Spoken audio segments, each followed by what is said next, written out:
we made it to Florida. My mom's in the other room finishing breakfast. We got up, it's like 10 o'clock now. I think we got up pretty early at like 8:30. I didn't vlog yesterday because it was a literal nightmare on the plane for me. Like all day I felt okay. I was like, yeah, I'm ready to fly. And then about a half an hour before we had to go, I was like, I can't do it. Like we can't do it. Like I have to cancel the flight. I'm like freaking out. I can't fly. And my mom's like, it's fine. You know, we'll just take it moment by moment on the plane. And once we got to the airport, I was totally fine.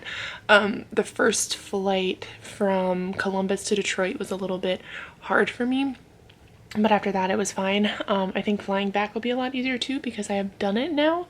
Again, it's been 5 or 6 years since I've flown, so I think that's where a lot of my reservations came from.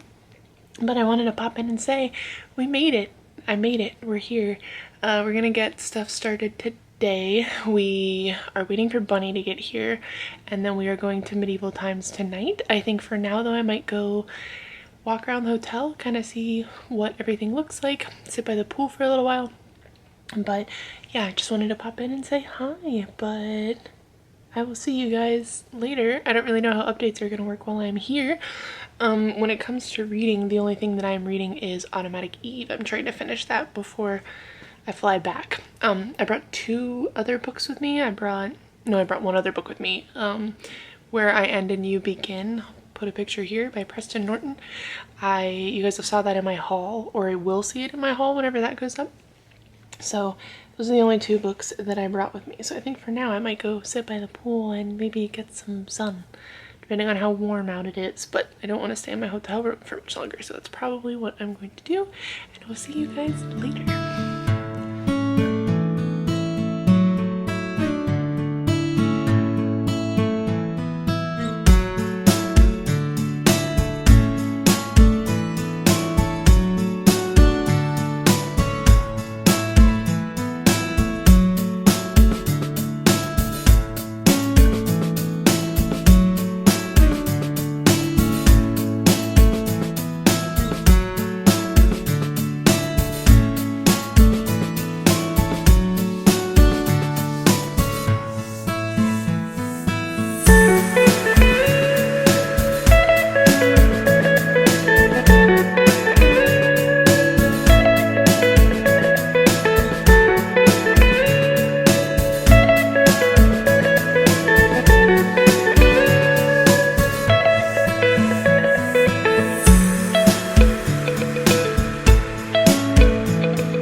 So I don't know if you can hear me, but I thought I would update you. Just went and got my nails done.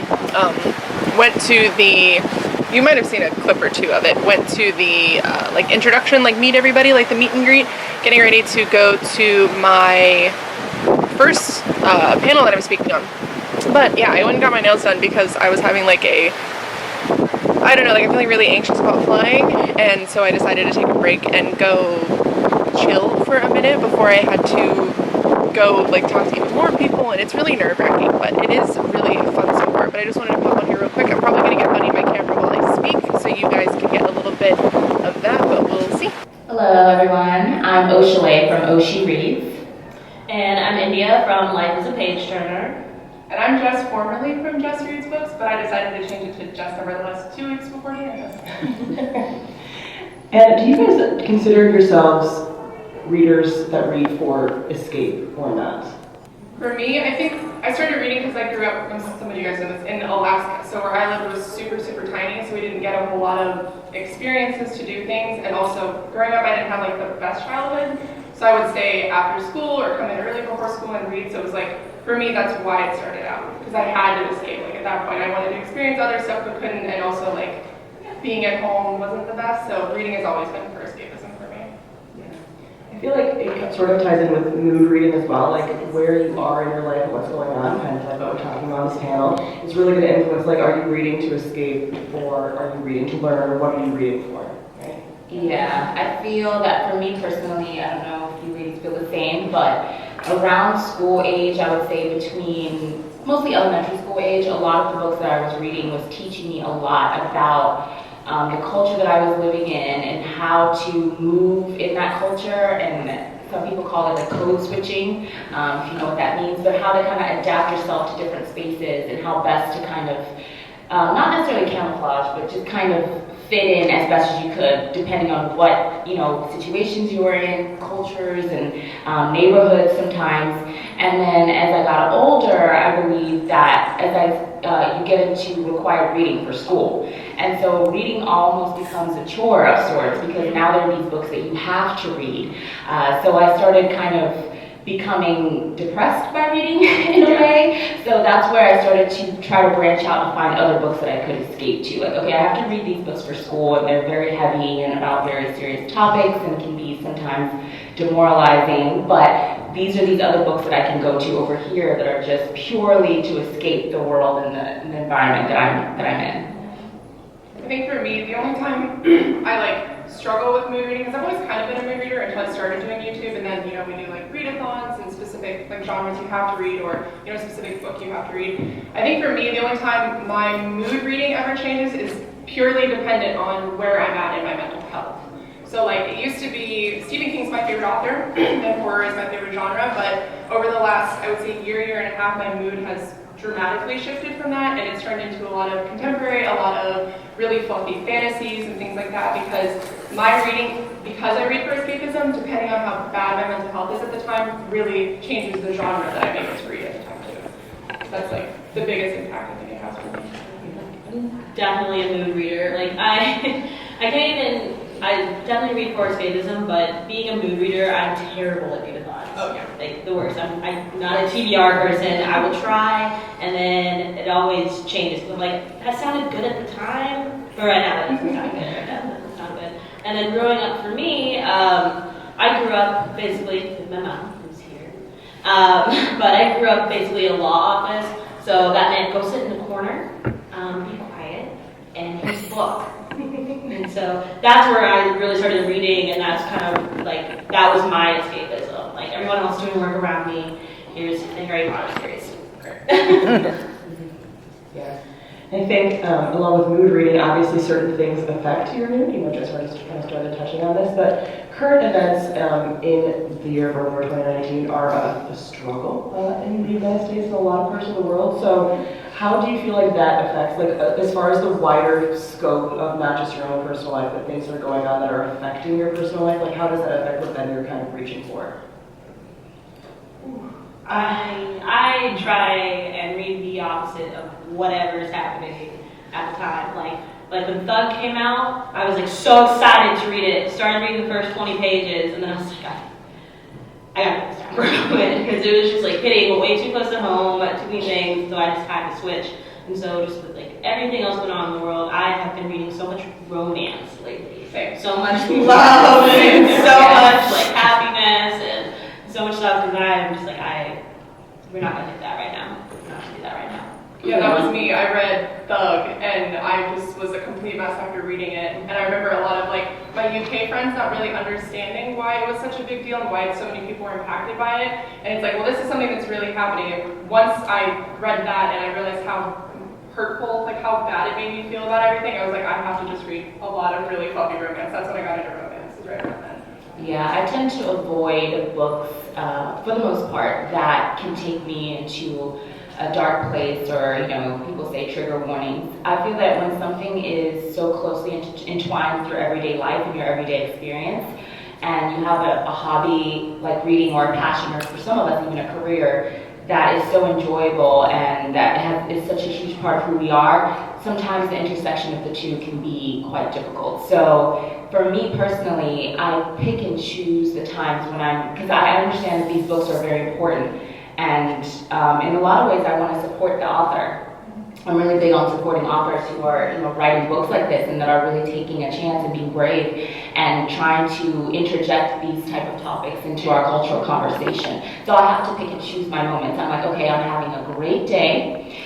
Nothing has gone wrong today in my job of like dealing with customer service and sales all day. No one has yelled at me today. I'm in a great place. I'm gonna read a chapter or two of this. And, you know, when it starts to overwhelm me, I'm going to go back to my, you know, my new adult read that I have over here. So it's a balance for sure. Yeah, you have to like plan when you think you're going to have a good day, or like you're on vacation. I know I'm on vacation, but I'll read the really heavy thing because there's nothing that possibly happen. Yeah. And there's certainly times that I feel like for myself that I don't even necessarily want to read because I'm so overwhelmed by whether it's like personal stuff or just like, you know, like the end of 2016 was kind of like a rough, you know, time for a lot of people. So, you know, we're just kind of like, when some of those things are happening, and, you know, that's why, like, when election season comes up, I'm just like, oh God, like, I don't want to do anything, because I find that sometimes I have to take a step away from reading. So do you guys feel like you use reading more as self-care, or that sometimes you have to implement other self-care things and step away from reading? I'm really big on self-care in, like, all forms, and I tend to notice if I'm, like, at a point in my mental health or my life where I need to do self-care, it's never reading. I don't know why, but it's always, like, you know, going for walks or baths or face masks or the normal stuff, or playing video games or something, or watching 4 seasons of a show. It's never reading for me. I don't know why, but it just never is. Yeah, I think for me, it depends on what it is I'm going through. If I'm really in a place where the outside forces in my life, it's not necessarily internal, because some things can really be internal and we have to kind of deal with those in our own ways. But if it's outside things that are out of my control, then that's when I see myself running to reading, because then I'm going inside of myself and I'm trying to get away from the outside things. If it's something that's going on internally, then I'm trying to get out of my head, and reading takes me very inside my head. So I would usually like put on Netflix or try to find, you know, a movie that I had been wanting to watch, or go for a walk, like you said, and those other things. I've always kind of noticed a balance with me, or like there's like a fine line between me reading for my mental health and me reading to enjoy. Because like for a while I noticed like I would spend all day in bed reading, just reading, like dark room, all kind of stuff. And then I changed things about my life, and I stopped like reading as heavily. And then when I kind of like self-reflected, I realized that like during that time, like I was depressed. How much, like I was truly depressed, and I was like, and then when I noticed I hadn't picked up a book, read a book, I'd been doing other things, doing things with my life, I was like, okay, you're in a good place right now. Like, you're in a good place, but you should read a book. You have content. That's true. I think that now that you mention that, that does resonate with me a little bit. I experienced that when I moved. I had two major moves in my life. The first major move was at 18 to New York, and that was a huge culture shock. And then the next major move was after living in New York for almost a decade, moving back to my hometown, and that was like another culture shock, because it was going from a fairly conservative, smallish town to New York City, as you can imagine, and then doing the opposite after you've grown and been through like a lot of your, you know, your more formative years in your 20s, and then trying to go back, it's like, whoa. And I noticed that I read a lot during those 2 transitional periods, but as, you know, life evolved, I made friends, started going out, my career started advancing, the reading became a little bit more balanced. So it's not just spending all day reading because, you know, you don't know what else to do. And then it becomes a little bit more varied with, you know, people, friends, places. So as far as, we kind of brought up content a little bit, and a lot of us are here because we create bookish content online. So how do you balance that when maybe reading is not self-care, but you also have this like drive to make content? I blog everything. Yeah. I literally blog everything. Like some of my reading blogs on my channel, you can tell when I'm not reading a whole lot. You'll see my wrap-ups are like 3 or 4 books or whatever, and you'll see me blogging like going to the bookstore, going like not even gonna read these books that I'm buying, but I'm gonna take you with me, washing my car, just really mundane things, and it's just. What you gotta do, like if you want to be on there and you don't really, or what I do, if you don't really have any books to talk about, then I just blog literally every moment of my life. I started doing 2-minute book reviews because I realized I wanted to read, but didn't necessarily want to do like a 30-minute discussion, book discussion, because I felt like for me personally that was becoming just more taxing. Like I wanted to read. And not necessarily, and I wanted to talk about the book. I didn't necessarily want to create a 30-minute, truly break down this book. I want to tell you what the book is about and what I like about it, and now let's talk about it. But I'm going to do this in about 2 minutes. Yeah, I do that in my blogs. It's like the easiest way. If I don't want to talk about a book, I can just tell you for 15, 20 seconds what it is at each moment of reading it. That's actually a great idea. Yeah, it's a struggle I've constantly had. I've had my channel for quite some time, since 2014, and I am also a writer as well, so it's hard to balance the two at times, because if I'm reading a lot, that doesn't really leave a lot of room for me to be writing, and if I'm writing a lot, that vice versa. So it's definitely a struggle for me. When it comes to my channel, I would say at the beginning, the reading drove the content, or rather the pressure to have content drove the reading. I don't know if that made any sense, but just the pressure to I gotta connect, I gotta put out another video, I want people to know what I'm reading, I want to talk to people. So that my book now. Yes, I want to get this review out, so that would force me in a weird way to read, especially read certain books. But as I've grown and gotten older and developed other interests alongside reading, now I feel more like I come to my channel to really share the books that have moved me in some way, whether positively or negatively, just to share, get my thoughts out there and see if other people feel the same way. So things have shifted a bit.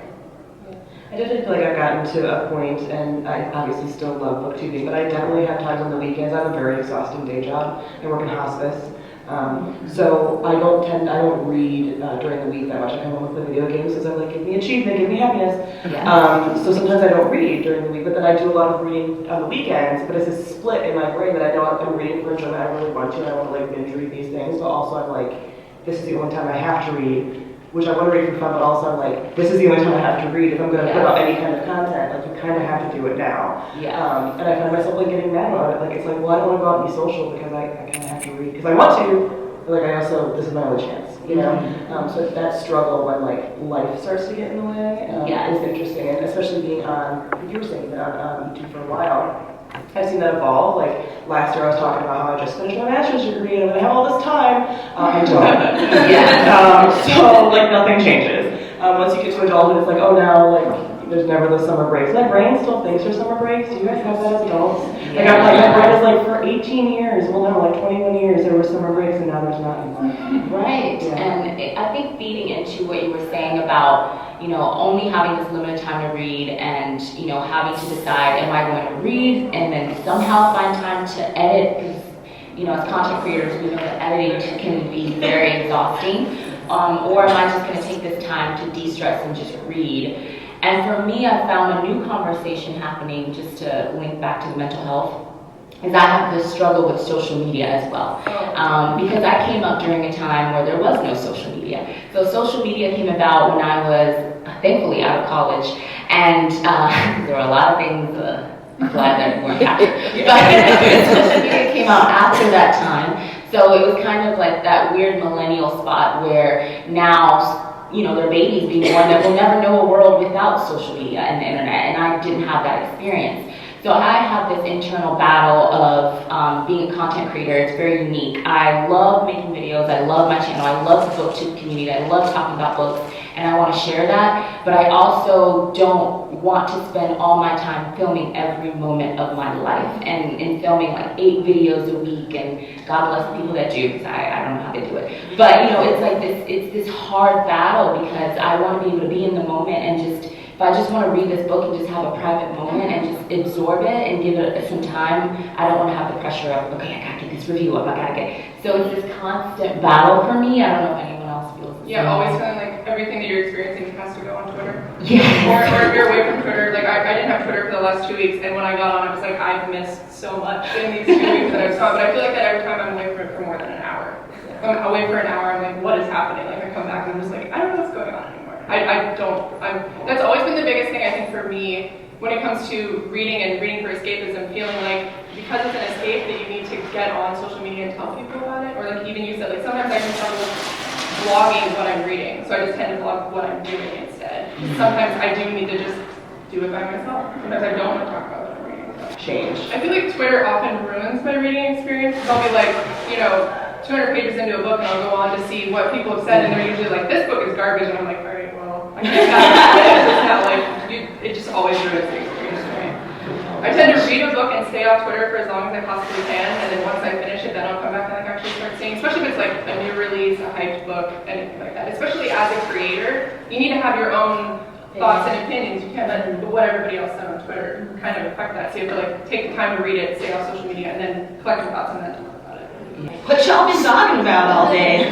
Like y'all got into some things on book Twitter. Y'all need to go read or escapism from book Twitter sometimes, okay? Because y'all be getting into some things, and I'm like, let me go open this book. I just feel like those kind of social media conversations impact your reading. I mean, besides the, wanting to get away from it because it's just like it's influencing it, but how do you feel like the conversations that we're constantly having impact maybe even what you are choosing to read or what not to read? Just based on whether it's hype or whether it's just like something that we're discussing just in the community at large. If there's book drama, I'm going to read the book. So bring out the drama and be like, let me go. Because you want to know, and I'll let you know what everyone's so riled up about. Yeah, I don't do the whole book Twitter thing. I get my book Twitter information from my friends who are on there, and they're just like, girl, you do not know what's happened. And I'm like, oh, tell me. And I get to enjoy it from a third-hand perspective that's distant. And then if I'm reading a book and I don't want spoilers, I definitely avoid social media because that will definitely ruin everything. People have no filter on Twitter. They're like, no, it's not for 24 hours, here's the entire plot. Yes, and I'm just like, I haven't read it yet. Yeah. Some of us have to wait a really long time to read those books. Yeah, I definitely feel like I very, very, very recently sort of started to like dip my toe into adult romance, and I never thought I would. And it wasn't like it's done. Did you like the honeymooners? I was just about to mention that. So good. I was like, I'm going to send this to you. Yes, so Jeff sent me the Honeymooners because I was like, I really want to get into adult romance, but I think I need it as like a mental break. And she sent it to me, and I loved it. Yeah, I loved it. So I think it's really fun for me. I'm now looking for romance books that have tropes that I like from my favorite rom-coms, because I'm like, it's going to be a guaranteed good time. Yeah, there's always that one gateway book, and then you're like, I'm here. Yeah. This is where I am. Yeah. on the slide. Yeah, like this weekend I'm reading The Hating Game. That was my So we'll see. But yes, that was the gateway. And then my other recommendation for escapism in media and stuff is BBC miniseries. I'm just saying that I always like watch them when I'm stressed out. I recently watched North and South, and I cannot. It's so good. Yeah. So yeah, if you ever need a little bit of an escape and you like little romance and stuff, then I think that's another good option as well. I've never read Pride and Prejudice. Me either. I mean, get on. That is the most controversial thing ever. Right.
here with Bunny in my hotel room. You guys will see this after, but now you get to see what it's like when I vlog. See how awkward it is holding a camera? You want me to pull it out? That's what she said. But yes, you can pull my wand out. Yeah, I can. Alright, I gotta get it in the frame. Go ahead, pull it out. Come on, baby. Yeah. Oh, yeah. Anyway, we went to, as you guys saw, Universal this morning. I tried to vlog as much as I could, but honestly, we've been wanting to go there for... Should I probably get you in here? Been wanting to go for forever, so now it's like, now that we were there, I was like, I really just want to do the thing. But I did try to vlog on my camera as much as I could. But there's a video that's going up, probably today if I can do it, where we tried a bunch of Australian snacks that Beck sent us. Well, sent us because I ate it. Us. And I got it. I feel comfortable saying us. Well, give me my cup that I bought. I'm just gonna have my... Okay, look. Bunny's been calling herself my personal assistant all weekend, so she's getting my cup and my... Do I have anything in my teeth? No. Okay, good. You know. So we went to Universal, and I want to show you guys what I got, because I actually got some cool stuff. That's partially eaten. Well, you don't have to open it. Just show them the box. I know. So one of the things I really, really wanted to get was a chocolate frog. I want the container. The card that I got is one that I actually haven't seen, so that's pretty cool. It is Jacinda Sykes. Who is that? I have never heard of her. She's pretty. This witch is famous for the first ever Atlantic broom crossing. So this is what it looks like, and Sounds like a it's pirate. holographic, but it's not showing up as holographic on the screen. That's shitty, but it is holographic. That's what I really wanted when I went, because I was like trying to budget mostly for food. We had butterbeer. You want to tell them about the butterbeer? Oh my gosh, I was so scared I wasn't gonna like it. Butterbeer is fucking delicious. I could have, like, I will happily drown in butterbeer. I It is know. amazing. Cold, not frozen.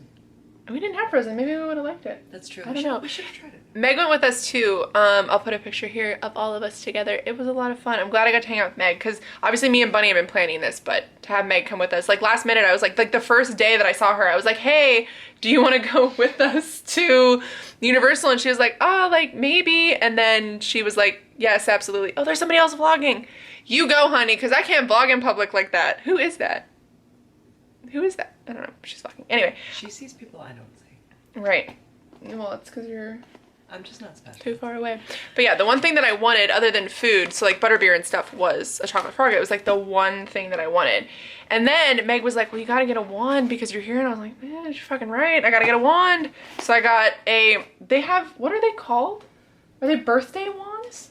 Does it say on the end or anything? No. Mine Just like a cute little is- symbol on it.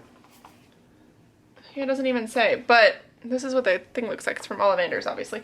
They usually come like that when you order them online too, but there are birthday month ones and they're interactive ones, so you can do magic. Like if you ever come back, like you can use your wand to like do certain things around the park. But this is what mine looks like. And I was like me and Meg were standing there, I was like, I don't know if I want to get it. And she's like, well, just, you know, see what it looks like or whatever. And I opened it, she's like, yeah, that's so you. And I was like, what do you people think of me? But now I have a little skull one. It's very big. It's like, It's sturdy. it's very long. I could kill someone with this. That's what she said. Fuck out of here. Leave my hotel room. But, so now I have a wand. And the only other thing that I got, other than butterbeer sick, was, because we ate at the Three Broomsticks, which you guys already saw pictures So on Instagram of. good. Oh my god, it was so good. And I missed Shakira. Shakira was there and I didn't get to see her. Remember she was like texting her, she was like messaging me on Instagram. She was like, wait, and I'm like, I'm leaving. Fuck, I gotta go back, because I spoke again today. The only other thing I got was the Universal Starbucks mug. So it has like all the places in Universal except for Harry Potter, because obviously that's like a little bit more copyright, I imagine, than they can put on a Starbucks cup. Probably. Like this is like Starbucks is doing, not Universal. So Universal might have the license, but Starbucks Warner doesn't. Brothers is a little more hardcore. If by hardcore you mean just assholes. Yeah, that's what I meant. They are assholes. But we ate a bunch of snacks. I'm not going to say which ones we liked because I don't want to ruin it for the people that we made that video for. Even though we started the video as though we were talking to everybody, as if we started the video like we weren't, like that video is an hour long. Yes, It is an hour-long shit post. So if you guys just want to see like a shit post of me and Bunny like eating snacks and just talking shit the whole time, go watch the video that's going to come up after this. But I was like, we have to cut this off because my camera's about to do the thing again where it resets. And I'm pretty sure when I bought this camera, they're like, it'll run for as long as you need. We have hit the limit. We hit the limit. But now we're going to prom. I don't know if I'm going to vlog prom or not, but I did speak on my other panel.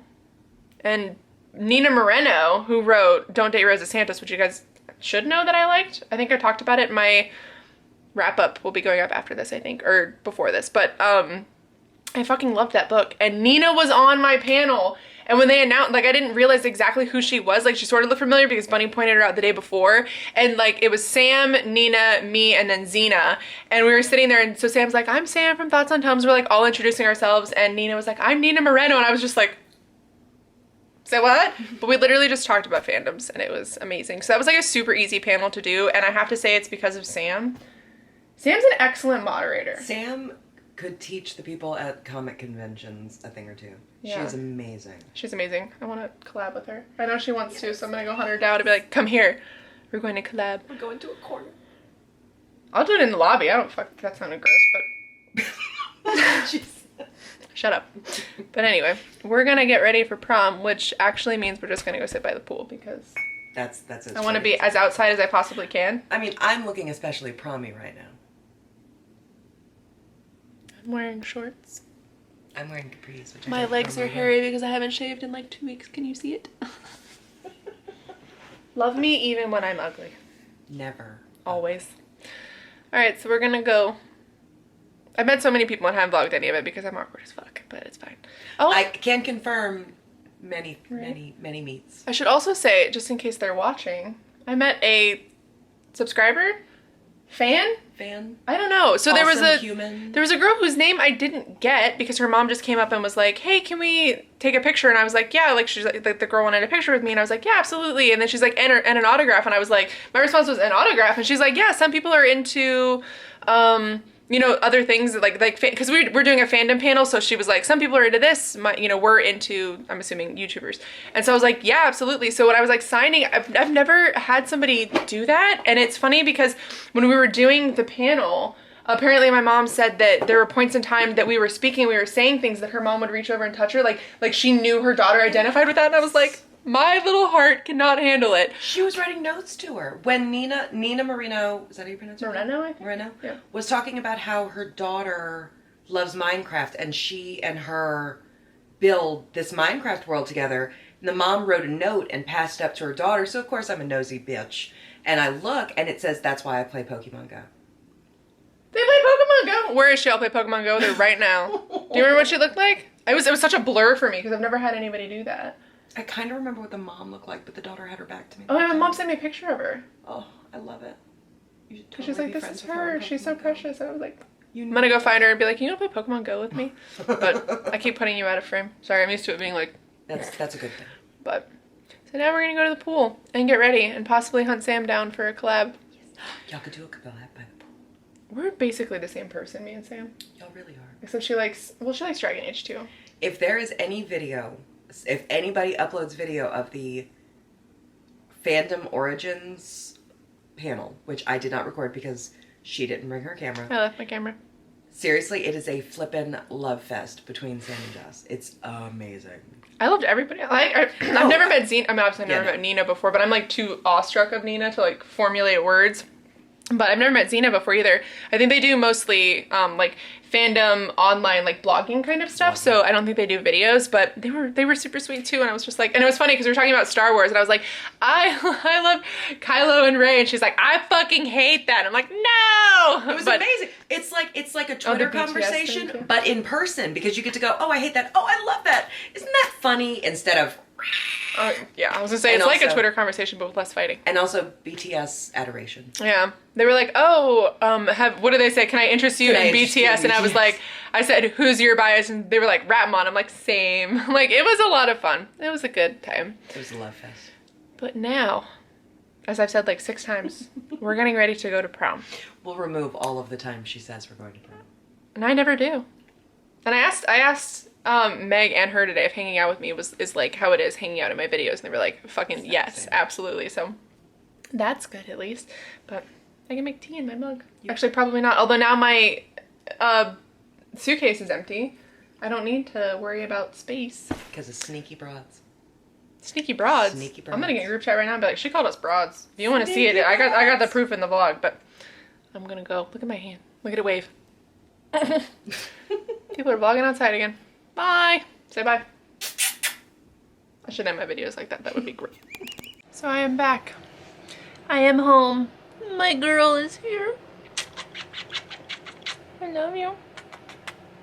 So I just made it off the plane. It is, I don't know, like 3:30-ish.